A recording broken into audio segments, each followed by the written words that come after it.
What's going on, everybody? The Real Sharif M here, aka Mangana Steel, your favorite knife designer, with a video about my most sentimental knives. If you're new here, please hit that subscribe button. Don't forget to like the video. And for all of you, please drop down in the comments what is some of the knives that are the most sentimental to you guys out of your entire collection.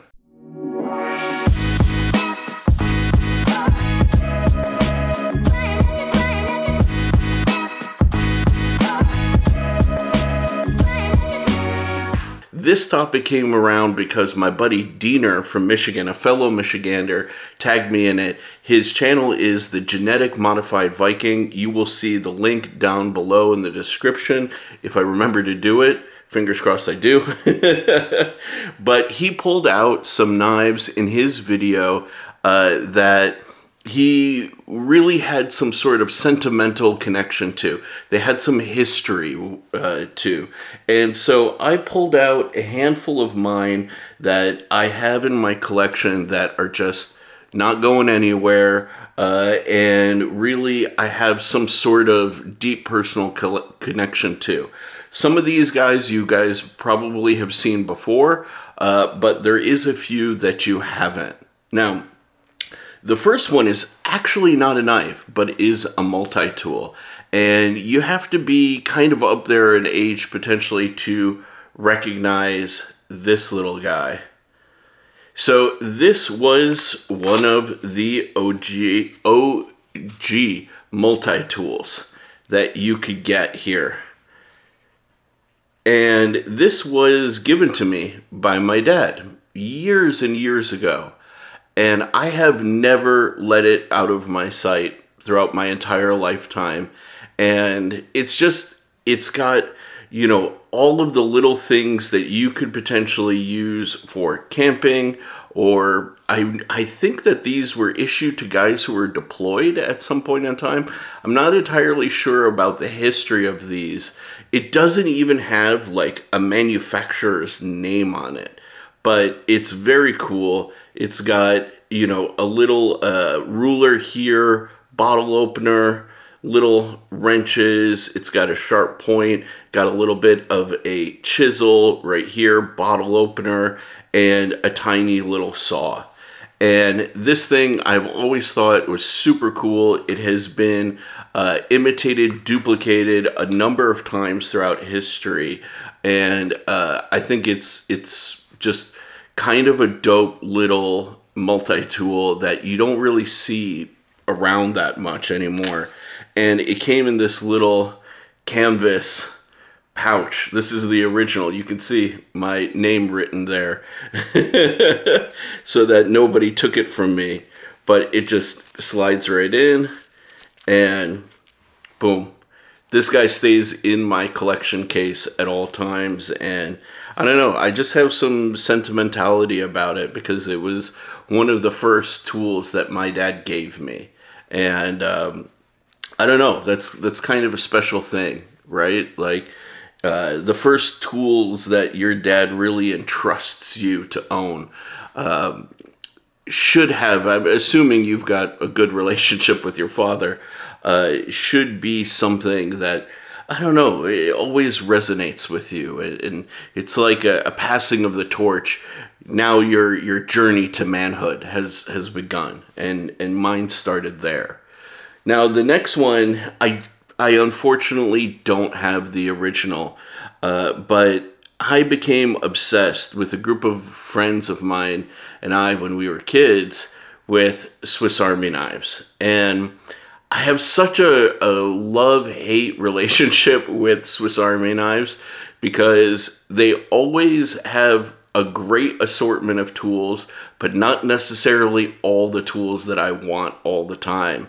The best one that I have found has been the compact here.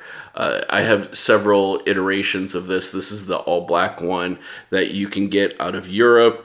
And it has a set of scissors, backup blade. It's got a bottle opener and screwdriver. And it has, you know, your cork opener, But what I really like about this guy is the little tiny accessories that it comes with.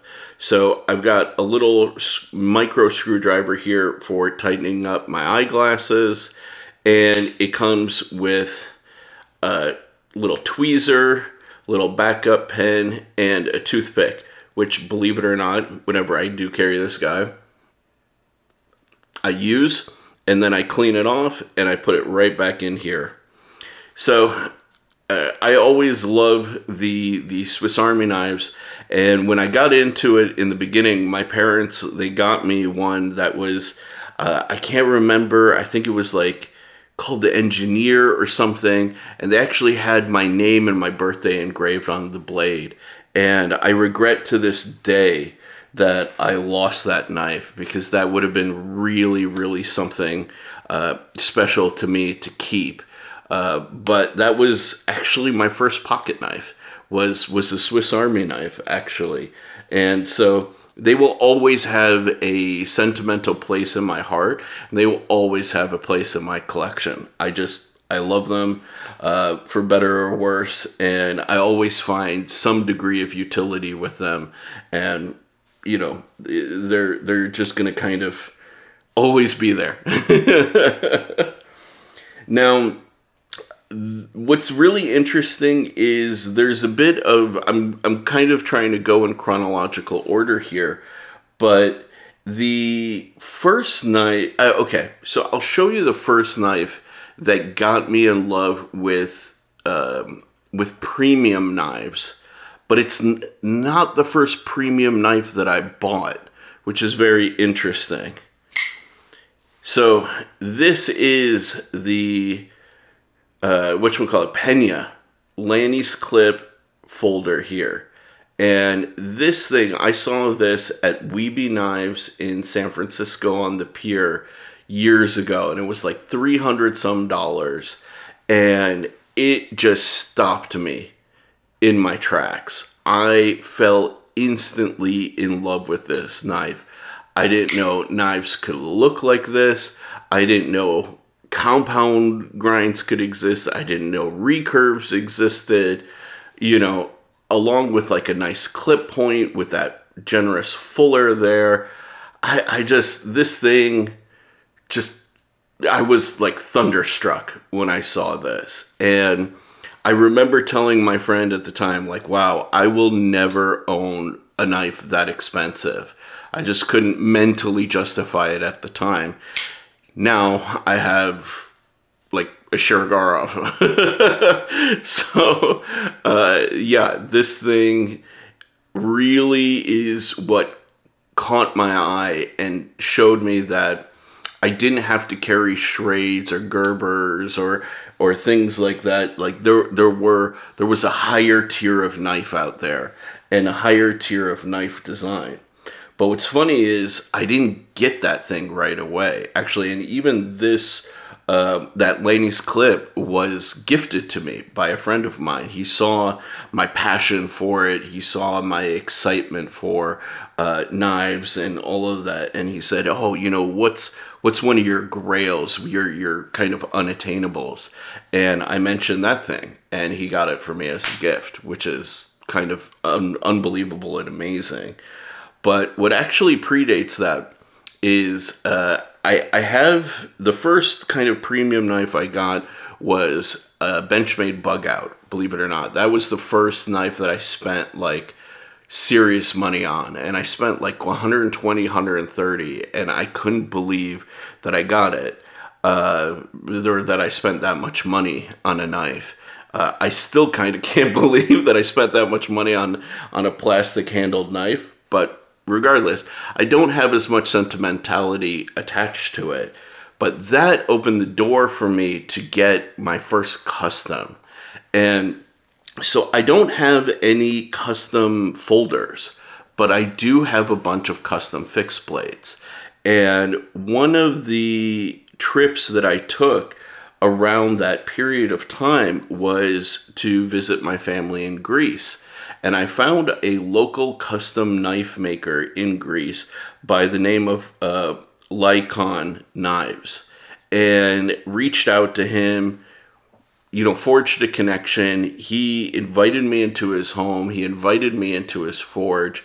And I was able to pick up, actually, my first 2 custom knives, which are very special to me because they're my first customs, but also because they are made by Greek hands and connect me to my heritage. And so this is the first one. If I remember correctly, this is done in 14C28N, and it was water quenched, hence the Hamon line there. And this thing is really cool. It has this twisted end here. This is done, if I'm not mistaken, in the same wood of like olive trees. And what's really nice and really exciting to me is that this is showing up really bright under the lights. Usually when you're looking at it in person, it's much more subtle, but it's really cool that it's showing up here. And yeah, I absolutely love this knife. Fits my hands perfectly, and it's just like a nice little hunter style knife that he designed. We have kept in touch actually this whole time, and unfortunately I don't see him putting out a lot of new stuff right now, but you know, he had a kid and life kind of like got a little busy for him, but hopefully he'll pick it back up. And he threw in this nice little sheath. I may keep the sheath for sentimentality kind of reasons, but I think I may need a new one just so I'd like to carry this a little bit more. And as you can see, it's fairly thin and slicey. Now, this wasn't the only one that I got. Now, unfortunately, this one is definitely kind of my user of the 2, and love these. This is actually like a smoothed out micarta handle, nice little detailing here in the construction, little extension here for the lanyard, and just nice little jimping. Not super aggressive, but you definitely feel it, gives you a good index spot. Again, fits my hand really nicely. Unfortunately, I did take this to somebody to get sharpened before I was sharpening myself, and they really kind of screwed up. I don't know if you guys are going to be able to see that well, but they kind of over sharpened the edge here on the front and back. They did their best to kind of bring it back down to reality, but yeah, as time goes on, I'm hoping to kind of correct that a little bit without taking away too much material from the knife. But yeah, this is my other first custom knife, and I absolutely love it, and it's nice. It's really nice. Little bit chunkier, little bit thicker than the previous one, as you can see here, but really a nice user. Absolutely nice user. Again, came with its own little sheath. Not the best sheath because it is starting to come apart at the end here, but who cares? I can always get a new sheath made. But yeah, those were my first customs, and I really fell in love with them. And it was after I had those customs that I was able to get this Lanny's clip. So it's kind of interesting, the timeline of things. After I got the Lanny's clip, I found the first knife that I ever bought 2 of, which was the Spyderco Hanan. And these are now discontinued, but I absolutely love these guys. Phenomenal little gentleman's carry. Definitely a smaller knife in my hand, but beautiful construction, titanium bolsters, smooth G10, factory skiff style bearings, which is really cool, compression lock, and of course it's just got that beautiful Brad Southard styling. And this knife was a huge inspiration to the Grazioso. So you can see some degree of similarities with the recurve blade, the nice slim sort of shaping, but really this guy fell in love with it. Now, you're not going to see any of my own knives in here, mostly because I don't like to use my videos to kind of shill. But of course, all of my own knives, I have my own nostalgia with them, largely because they were the firsts. They were the, you know, the milestones in my kind of knife designing career. But there were some designers that influenced me greatly. And you guys have seen this one before if you've been part of the channel. But the ZT-0055, definitely a game-changing knife for my mentality and thought process in design. Nice little floating bright blue backspacer there. This thing, designed by Gustavo Cecchini, aka GTC Knives, really blew my brain open to the potential kind of surfacing and structuring of a knife. Even with this SLT system, this is how you flip it open. Spring loads, and then it hides itself down here out of the way. So there's no protruding tab, which is just so cool. And Gustavo Cecchini has been a great source of inspiration to me and continues to inspire me to this day. I mean, the guy can do things with knives that nobody else can do, and he does them all in-house, which is just whoosh. Now, I don't want to go too long in this video, so I will have this one be the last one, but it is a very nostalgic piece for me. And that's my prototype of the Necronaut from Arcane Design.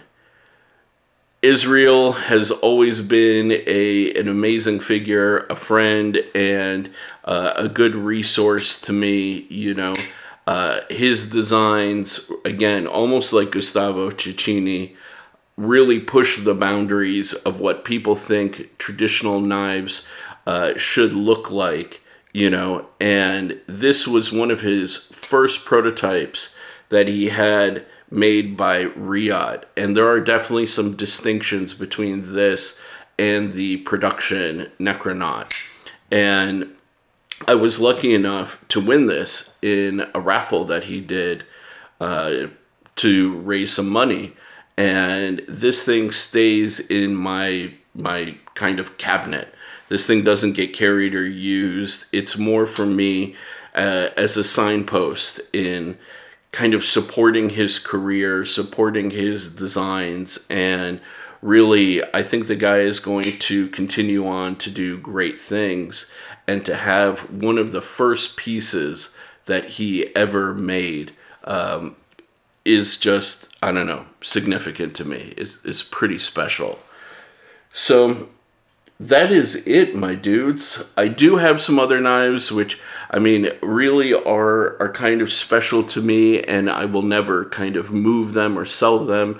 But these are the ones that are the most sentimental to me.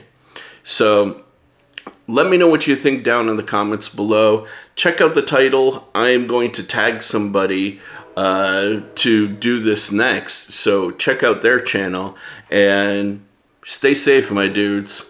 Have a good one.